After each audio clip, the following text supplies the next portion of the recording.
a little gloomy, a little dark, but it's not going to change how heavy the plates are going to feel. That's not going to change how much I'm going to have to, what's the word? Well, all I'm trying to say is this chest pump is still unencumbered so far. But I think I'll keep it reasonably simple. Well, I don't know.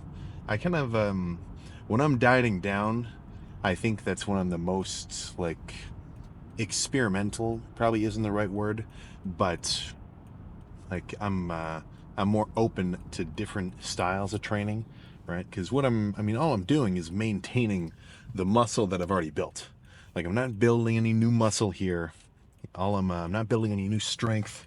If anything, I'm freaking getting weaker as these days progress. But what I am doing, giving myself a pump, giving myself some chest stimulation enough that I don't lose strength and I don't lose size, right? But, I'm not so concerned about making sure that it's like, okay, well, all right, well, that's not true. I obviously am concerned about making sure I'm going hard on a set by set basis, but I'm not so concerned about making sure that everything is absolutely, completely perfect, like when I'm trying to bulk up, because the stakes are a little lower, right? With the training right now, I'm not going to suddenly atrophy out of nowhere, because that's kind of the nature of dieting down. You're just maintaining the muscle that you've already built up. So what that ends up sort of translating to with my lifts is, maybe if everything's taken, instead of starting with incline Smith like I could imagine myself starting with today, they'll just say, it's taken. Let's just do some pec flies first. Right? Start with a squeezing kind of torturous set of flies, and then move on to a heavy press. And that would be kind of breaking my norm of how I usually go about starting it, but it's kind of nice. So at least I like that because it kind of helps me from getting not only stale with some of my training, but potentially not as stimulating as it could be if you just repeat the same lift week after week after week after everything else. It's like if every time you walk in for a chest day, it's always 3 sets of flat bench, 3 sets of pec flies, 3 sets of hammer strength press, and then maybe you throw in one drop set just for kicks. And then you repeat that basically, to infinity. I don't know if that's the way to do it, Because not only are you missing out on different movements and the activation that you'll get from different movements, but if you just do the exact same set style every set, it's just, I wouldn't do it. I want to change it up just a touch. But across the board, regardless of if I make if I make today's chest day fly based, squeezing based, pressing based, science based, whatever, I know that it's still going to be successful if at the end of it I've got a freaky ass chest pump. I can tell that I've put in a reasonable amount of work and built up a certain amount of chest fatigue that you can kind of just feel and grade subjectively. And then, I can say, all right, I tried some new stuff today. Maybe I felt really good doing that set of converging cable press, but, that set of Smith that I did at the end, I probably should have just stuck with something a little more squeezing focused since I was already so burned out. Just little things like that. But, that's not necessarily for me to tell you. It's kind of for you to figure out on your own. Right? That's half the shit with all this kind of training. Some guys, not even some guys, I'll go through time periods where I love incline barbell, or I love incline dumbbell, or I love incline Smith. And it'll get to the point where, I'll do just incline barbell for weeks on end. And I'm like, I don't even want to do incline Smith. It just doesn't do it for me, right? Whatever. But then, eventually it'll kind of click where, okay, wait, I've been doing a lot of incline Smith. Basically, it's my primary pressing movement. Am I getting a little stale there? And then, changing it up. So I think there lies a certain frequency of, changing up your movements, like a frequency of variability, where you can say, okay, I've been on a bit of a cable row kick. Maybe I should switch to something chest supported. right? I've been on a bit of a rope extension. Maybe I should start doing some more machine dips. You know, just little things like that. But calorie-wise, I feel pretty well fed. The main carb-based meal was, oh, would you call it breakfast if it was at noon? But, you know, either way, kind of a later breakfast after cardio was about 50, no, I think it was 65 grams worth of rice, can of strained chicken, which is actually much better than you'd expect. At least the Kirkland brand ones, so like a really big tub, 45 grams of protein each. Can of sardines with the oil kind of strained off, and then I had a couple of eggs. So I made the protein real varied for that meal. I'm sure I really hit every necessary amino acid array and omega-3 whatever else, but it was kind of nice. It actually, I should have taken a picture. It looked kind of photogenic. It was like chopped up some chives, soy sauce, sugar-free teriyaki, everything else. Either way, it was a good little hodgepodge of a meal, which is how a lot of them look when I'm even, I was about to say dieting, bulking too. It's hard to get around the benefit of just having a big ass bowl of like ground beef and rice and cheese and barbecue sauce and everything else, and just kind of scooping at it instead of having to take the extra steps of like, okay, cut off this bite. Because when it comes to eating a ton of food, a little bit of extra simplicity in its actual consumption kind of goes a long way. But it's I shouldn't even be talking about bulking meals right now. It's gonna be a while before I have to think about anything like that. So until then, 5:32. Let's just hope that well, it's Friday.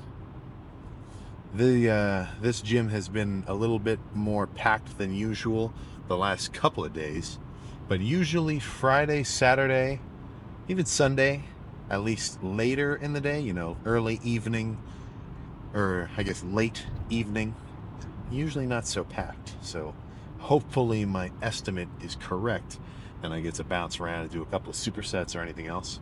But no other way to find out than just to roll up in there and get this lift started. So let's get in there. Right? Yeah, nothing. I got that part, I think.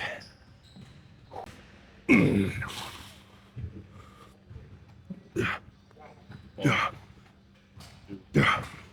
Push. Yeah.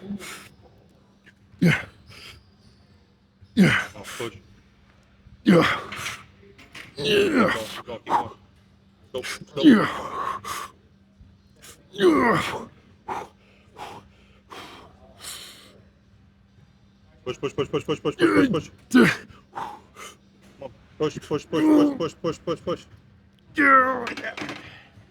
More than you thought, huh? Thank you. Yeah.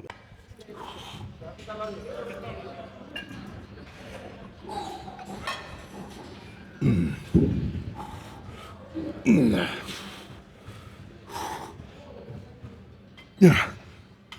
Yeah. Yeah.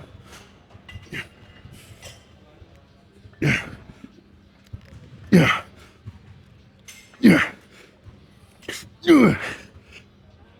Yeah.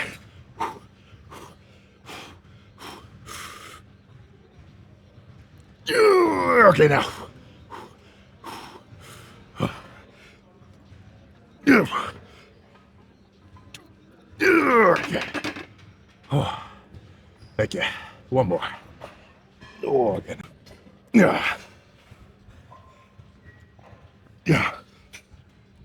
Yeah. Yeah. Yeah, grab it. Oh. Yeah. Yeah, one more. Oh, that's good. Oh. Whoa. I felt like way weaker than the first or than the second one. Goodness. That's enough of that. This will be good. Cable converging flies. And not the heaviest, because if I go too heavy, then all that's going to happen is I'm not even reaching the full squeeze. I'll just be moving around this range of motion, which not a problem all the time. But for this particular set, I want to be more squeeze focused. Those 3 and incline barbell were pretty like hefty. So this is a good contrast, right? Float like a, well, shouldn't be making an Ali quote, Do you know any Mike Tyson quotes? Well, whatever. Let's just squeeze this shit. Oh, I can't feel anything.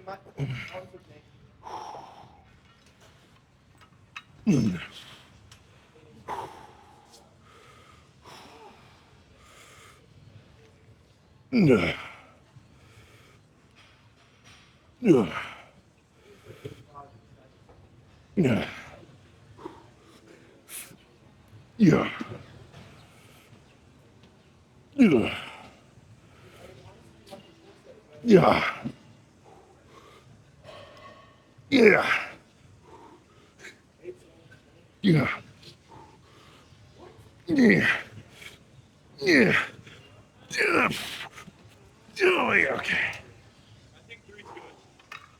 One more. Maybe just one notch heavier. Here we go. All right, come on.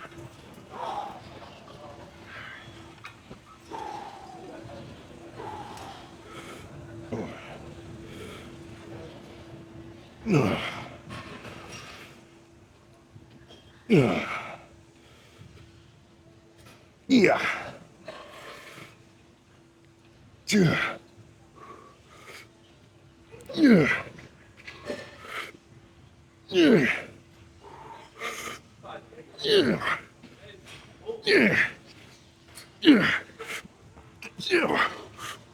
Oh, yeah, okay. One more. And then we can move on to some kind of fly or something. Yeah. Yeah.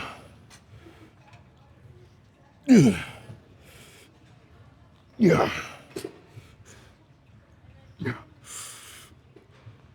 Yeah. Yeah. Yeah. Oh, yeah, okay. All right. Let's finish with some flies. Okay. So let's do kind of a nasty bent over cable press.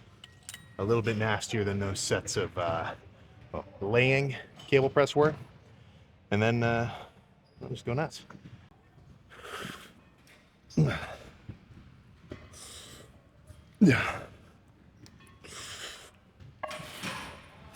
Yeah. Yeah.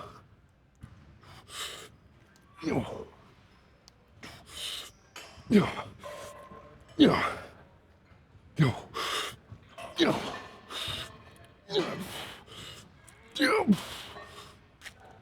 Okay. Oh, let's do a little bit of a drop set.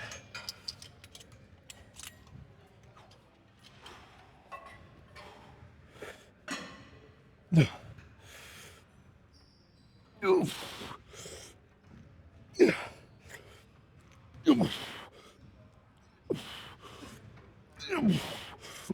Oh man, okay.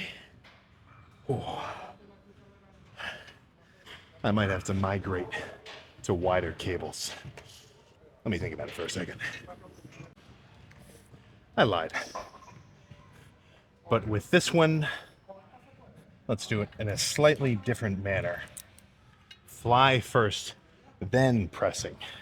Which with these cables don't look, insanely different, but the fly a bit more stretch focused, whereas the press a little more squeeze focused. That's how I think about it, at least. And then this will be a little lighter too.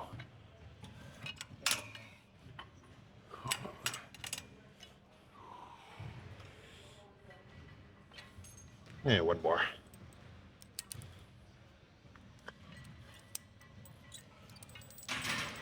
There we go.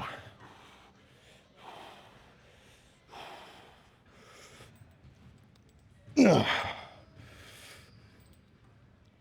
Yeah. Yeah. Yeah. Yeah.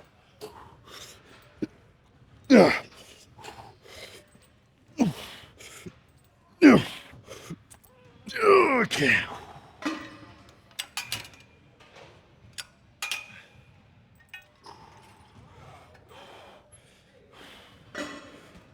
Okay.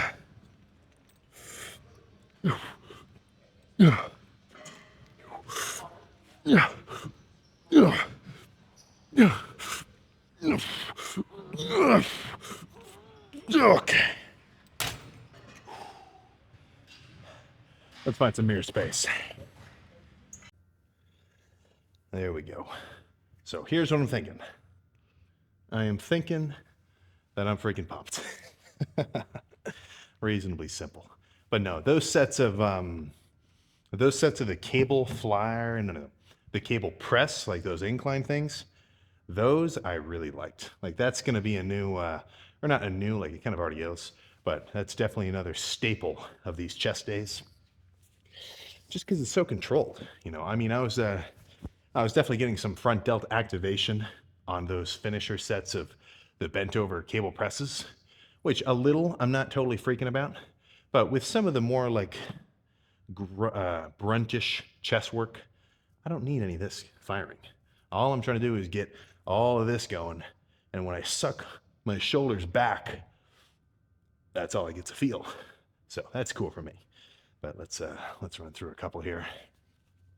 I would love it if this mirror extended just a touch that way, so I could really be directly underneath of this overhead light.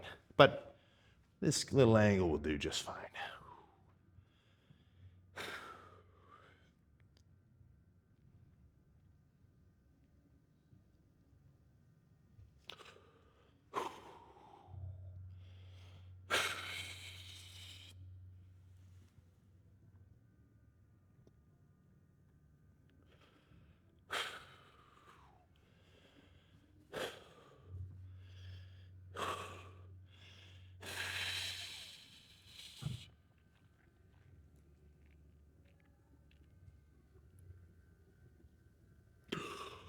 Oh, okay.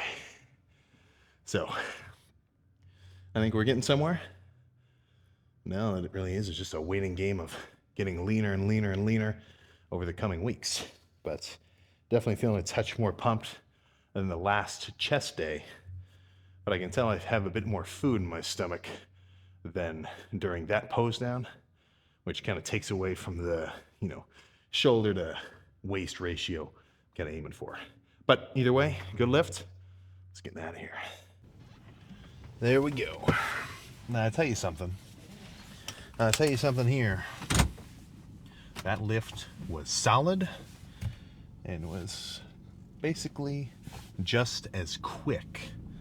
So what I mean by that is, even though I would take 2-3 minutes of rest, if all I did was 3 sets of inclined barbell, 3 sets of that cable converging press, and 2 sets of that. So 8 sets total, right? And let's say each set takes, let's just be a little bit overzealous here. Let's say each set in itself was a minute. So I'm taking a minute to do each set. So that's 8 minutes. Guaranteed 8 minutes has to pass for this workout to finish. But of course I need to rest, need to warm up a little bit. So let's say 2 minutes of rest minimum. That seemed to say 3%. So that's now 4 minutes per set. So that ends up adding up to 4 times 8, 32. So 32 minutes of real working out for 8 hard sets of chest. Now, of course, got to warm up a touch. That's another 8-ish. Right? Getting into the weight. Maybe, let's even say 12 because I did some cable stuff first before I actually even moved on to the, to 1 plate, 2 plates, 3 plates on the Smith machine. So about 50 minutes, right? And that's not rushing too hard. Whereas, a lot of guys, when you're lifting in a crew, even though you get the benefit of that energy and that kind of sort of team vibe, right? Like if anybody was, if any of you guys came up with lifting, or well, not came up with lifting, but came up lifting like with your high school football team or wrestling team or anything else, group environment, the energy is insane. Everybody's fucking screaming for you to hit your PR. You got fucking basically 12 hyped up dudes all slamming pre-workout, screaming at you to get that squat or that deadlift. That is a pretty high energy space. So I don't necessarily feel, what's the word I'm thinking? Well, so to go from that to just you lifting alone, which, you know, outside of that space is kind of how most of that lifting is going to be done, you can feel like you're missing out a little bit. You know, I'm not gonna deny that fact about it, but I think there's a certain give and take, you know, because if it's just you doing your workout, you don't have to worry about waiting for 3 guys to work in with their same thing and, you know, whoever else. So that's where, for me at least, I think my favorite situation lifting wise is when it's a what's the word here? It's when it's parallel play, right? You got guys around you who you like working out with, right? They got energy, they're fucking hitting everything hard, but they're also, you know, doing their own thing. So when you need a spot, you need some pipe or whatever else, or maybe you need help re-racking something, you get your boys around you, but you're each kind of not in your own world, but in your own part of the world, right? That world of lifting. So that's how I like it the most. You know, I've never, but maybe that's just me, because I've been basically just lifting solo since the beginning, right? With I gotta go through the archives and try to find some videos of when I was, you know, doing like bench PRs in the basement. That was back when I was about 160, 165, trying to break through that 200-pound barrier on a flat bench. Oh my goodness, that was that feels so long ago. But either way, that's kind of how I came up, right? Solo, you know, go to the gym on your own, do your workouts on your own, formulate them on your own. You get your boys around you, but it's kind of your own thing, which I think gives me a slight advantage compared to anybody who is very used to a group environment. Because, you know, if you get really used to a group environment with working out, then as soon as you get taken out of your element and it's just you, suddenly that external motivation is gone. Suddenly that external hype is no longer there. I mean, if you roll up into just some regular ass, like random public gym, if you're on vacation with your family or something, you know, everybody's doing their own stuff. Nobody's really smiling too much, unless you, you know, unless you kind of like buddy up with somebody where you're talking during your warm up or something. But you know, everybody's kind of doing their own thing, so you have to rely on, you know, basically just internally motivating yourself, right? Instead of having, you know, really high external energy. But the only reason I get into that is because we were kind of talking about how some of those guys in there were working out as a group, and they're like, "Oh, gym closes in 30 minutes. Fuck, we're not gonna be able to finish our workout." And it's like, dude, you still have 30 minutes. If I was really in a rush, I could finish that, you know, full chest day. It might be a little quicker, like it might be a little quicker than ideal, but I could still finish that whole chest day in like 30 minutes. You know, I'd probably just start with a like a lighter squeezing set that would act sort of as both a warm-up and a working set. But you know, that's where it's makes it a little easier for me to say, all right, my 3 sets of incline barbell are now done. I get to just get up, move on. You know, no interchanging weights and, you know, seat adjustments or anything like that. So, not to dog any of you working out with a crew, but if you notice that maybe that crew you're lifting with is a little bit on the chatty side, you know, and the time between your sets is creeping up towards like 4 or 5 minutes between every time you do a working set, then odds are that you're going to be seriously pumped at the end of it. Not so sure. Not so freaking sure, man. I mean, if I were to take 20 minutes or, you know, 10 minutes just to have a little yap session mid-lift, I could, I mean, not totally, of course, but I could pretty much lose like 60% of just how pumped up I was from the fact that, I mean, you know, being pumped is not a passive state, right? It's a very active thing. So having a little bit of a higher, or at least more optimal frequency of your sets, like not resting for too long, is going to come into play. You know, so just something to think about, right? I'm not trying to say don't work out with anybody ever because you don't think they're fast enough for you, but you know, just take a conscious note of it. You know, I'm a bit guilty on the other side of things because it's kind of I'm kind of hypocritical about it. Because when I'm working out, like I'll have some chat, and of course I'm not just sitting there like you know, hood on really far over my head, like bent over, really hunched up, whatever. But you know, I'll have a little bit of a yap in between sets, but I'm kind of quick about it. Like It's if we're talking for a second, I know I'm about to do another one, cut right to the set. And depending on the guy, that can actually be a bit easier said than done. I'm sure we've all fallen into I guess you'd call it a chat trap, right, where somebody's just, they're itching to tell you, not their life story, but at least half of it.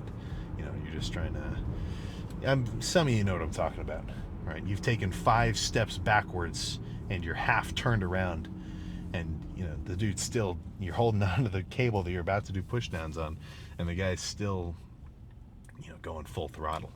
So sometimes you get stuck a little. I'm guilty of that. But when I finish my lift, when my workout's actually over, I'll chat. Depending on who's there, and if I've got like a drink or something, or a vending machine, or grab a snack, I'll chat for a while. But it'll get to the point where I'll even say like, okay, do another set.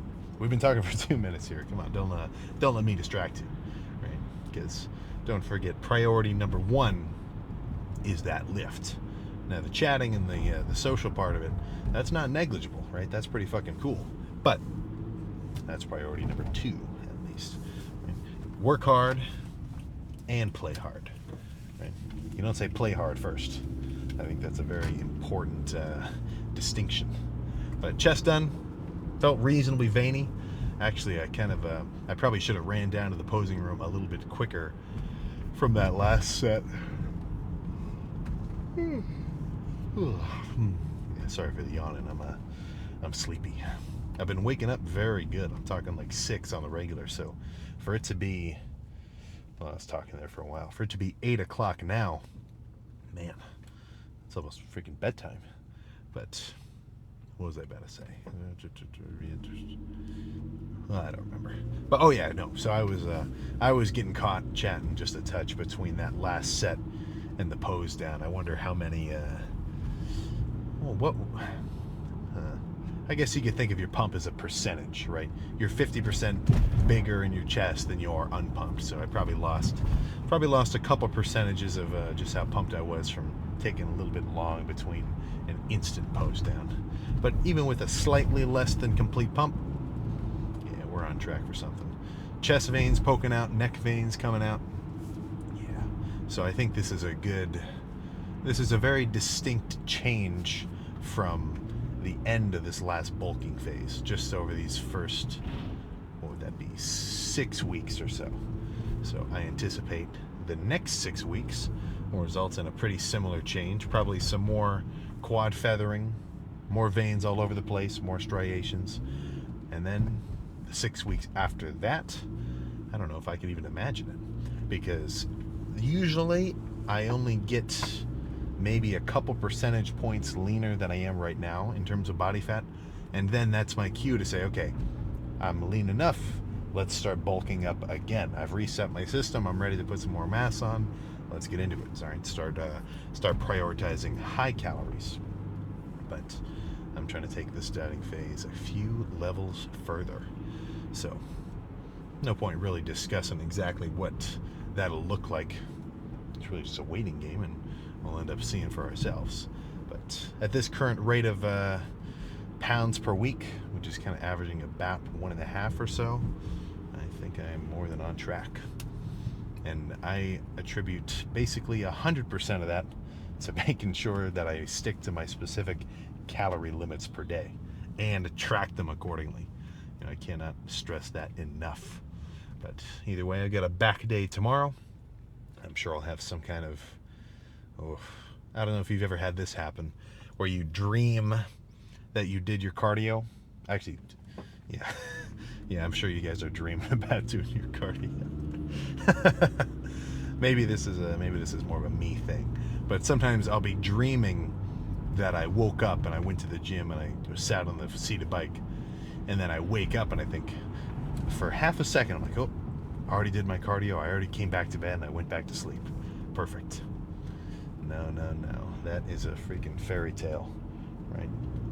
So that's it. I've been ending these very similarly the last couple of days, but how about I just say the same thing again, right? Put some cardio on your mind, put some macro tracking on your mind, put some food scales on your mind. I promise, well, don't have to promise it. You'll just have to see for yourself. But the guys who manage to apply that are the ones who break through their plateaus and are not completely stumped by them. And I stand by that 1 zillion. So I'm gonna go have a protein-based dinner. I'm talking, well, I don't know what I'm talking. I'll have to see what's in the pantry. Pantry's getting light though. I think it's time for a grocery trip within a short period of time. So either way, I'll see you for a back day tomorrow.